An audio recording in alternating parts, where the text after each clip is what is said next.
What's going on? I'm Calvin Fitzgerald. You're tuned in live with the Houston 100 powered by the Minority Report. And listen, you've heard of Tom Cruise, okay? Well, who we got right here, Mr. John Cruz. All right? And ain't no brother as smooth as Mr. John Cruz. This brother here, he is a co-founder and executive vice president of the one and only Phil and Derek's. How you doing, man? I'm doing very well. Thank you for having me today. Thank you for coming. Yeah, no Thank problem. you for coming.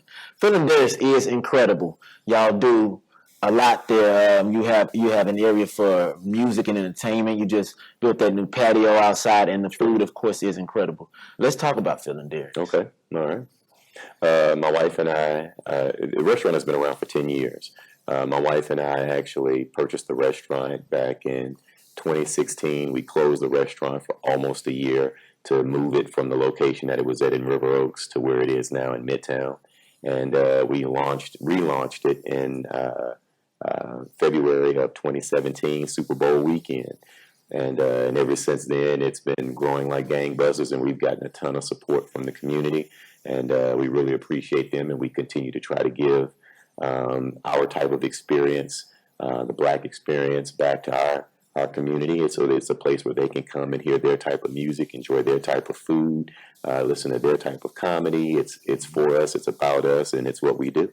Yeah, man. The last comedy deal y'all had going on there, I remember Kid. I had the chance to meet Kid. Play Christopher Reed. Christopher Reed. Yeah. He had a deal there, man. So that's incredible. Yeah. So talk about what it was like for you and your wife to start this business, to fund it, to get it up and running. Well, my wife and I have been entrepreneurs for over 20 years, and we have our hands in more things than I want to have my hands in. And but it's self-funded. We didn't take out any loans. So our construction company built out the space that you see. So when you come to the restaurant, you see the lounge, you see the patio, you see the deck. Our company built all of that out. So we actually used our other companies to fund this venture, and so that way we didn't have to take any bank loans, and we could speed the process up as well.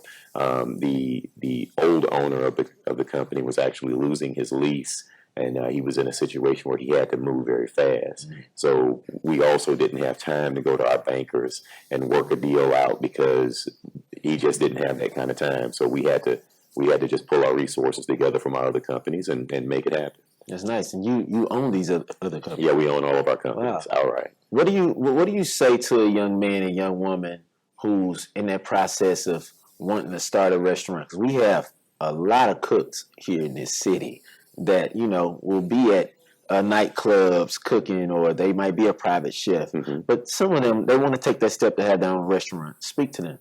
Well, the first thing that I'd say is I think that now is a very, very good time to get into the restaurant business because there's so much competition that's going out of business right now.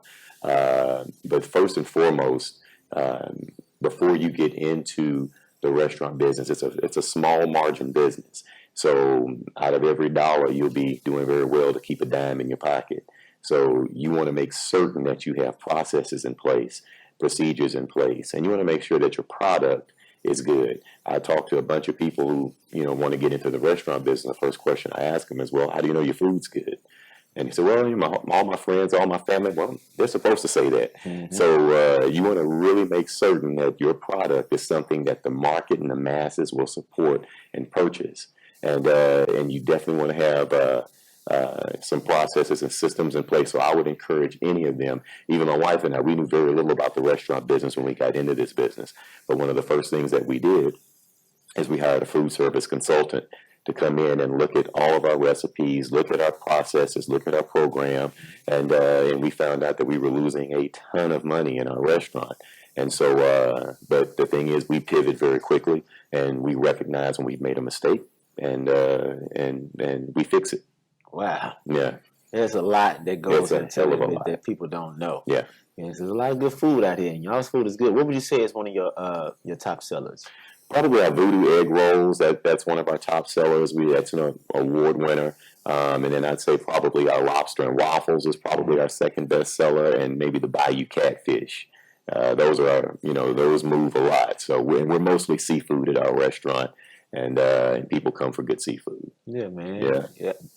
Good seafood, good drinks. It looks good in there. Certainly. Got a nice parking lot area going. You got that second compartment over there where you can go in and have a private event. Yep. That's the lounge area, and so we let people use that for private events. We've had a few people even get married in that room. So Incredible. yeah, Incredible. yeah. Man, well, listen, y'all have heard it yourselves. Phil and Derek's, I like to call it a prestigious restaurant within our community. Y'all definitely have to check it out. Mr. John Cruz, tell them how they can visit your restaurant and get involved with anything that you're doing. The restaurant is physically located at 1701 Webster Street. That's in Houston, Texas, in Midtown, 77003. You can also connect with us on the web. It's www.phil, Phil, and Dereks, Dereks.com. And we're on social media as well. So we're on Instagram as well as Facebook. That's it. Y'all have been tuned in with the Houston 100, powered by the Minority Report. I'm Calvin. Stay tuned for more.